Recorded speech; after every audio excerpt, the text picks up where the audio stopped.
জন্য পক্ষেও বলবে না, বিপক্ষেও বলবে না, নিজের পক্ষেও না, অন্য কারো পক্ষেও বলবে না। আচ্ছা, তোমার কি এরকম কোনো মাথায় ভালো একটা প্ল্যান আছে নিশ্চয়ই, যে ইলেকশনে তুমি যদি যেতো তাহলে কি ধরনের জনগণ উন্নয়ন পাবে? কোন দিকে তোমার আগ্রহটা বেশি? কি ধরনের কাজকর্ম? এদিকে এক্ষেত্রে আমার মূল ফোকাসটা থাকবে দুস্থ অসহায় মানুষ যারা, এখানে আমি লক্ষ্য করেছি যেটা তুমি মানবিক বিষয়টা বলেছিলে, যে অনেক দুস্থ অসহায় যারা কার্ড পাওয়ার উপযুক্ত, বিভিন্ন ভাতার কার্ড, কিন্তু বিভিন্ন কারসাজি করে তাদেরকে দেওয়া হয় না, বঞ্চিত করা হয়। এই জায়গাটায় আমি এবং মনে করি যে এখানে কিছু জটিলতা প্রক্রিয়া রয়েছে যেগুলি সাধারণ বয়স্ক অশিক্ষিত এদের পক্ষে সম্ভব নয়। এই ভাতাটা যেন সহজে পেয়ে যায় মানুষ, সেই একটা কাজ, এবং সকলেই যাতে ভাতা পায়, সকলে মানে যাদের ভাতা পাওয়ার উপযুক্ত।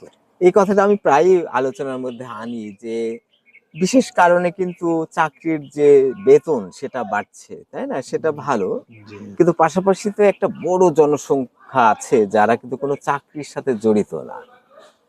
তাহলে জি তাদের দিকে ভাতা, যেমন এটা ভাতা ওইটা ভাতা, এই ভাতা আমি মনে করি যারা চাকরি করে না তাদের জন্য ভাতা হওয়া দরকার, আর যারা চাকরি করে তাদের তো একটা বেতন আছে। আছেই। তাহলে এই ভাতা ওই ভাতা সেই ভাতা সেগুলো যারা চাকরি করে না তাদেরকে বেশি দেওয়া। ফোকাস দেওয়া দরকার। জি, না সেটা যেমন বিধবা ভাতা, বয়স্ক ভাতা, এরপরে আছে যে শিশু বা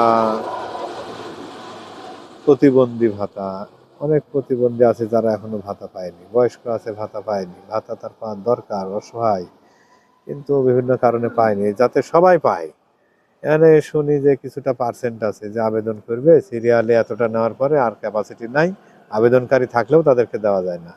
এই জায়গাটাই আমি মনে করি যারা আবেদনের উপযুক্ত তারা সবাই যেন ভাতা পায়, এই ব্যবস্থাটা হলে সবাই সুবিধা পাবে।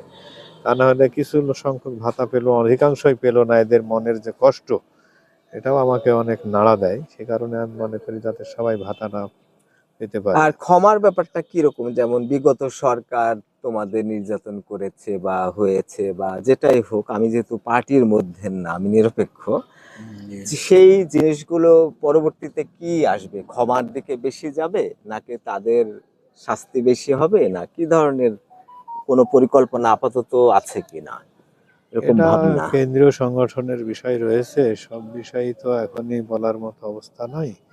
তবে আমরা মানবিক দিককেই সমুন্নত রাখতে চাই, বিচারটা হলেও যাতে মানবিকতা নষ্ট না হয়।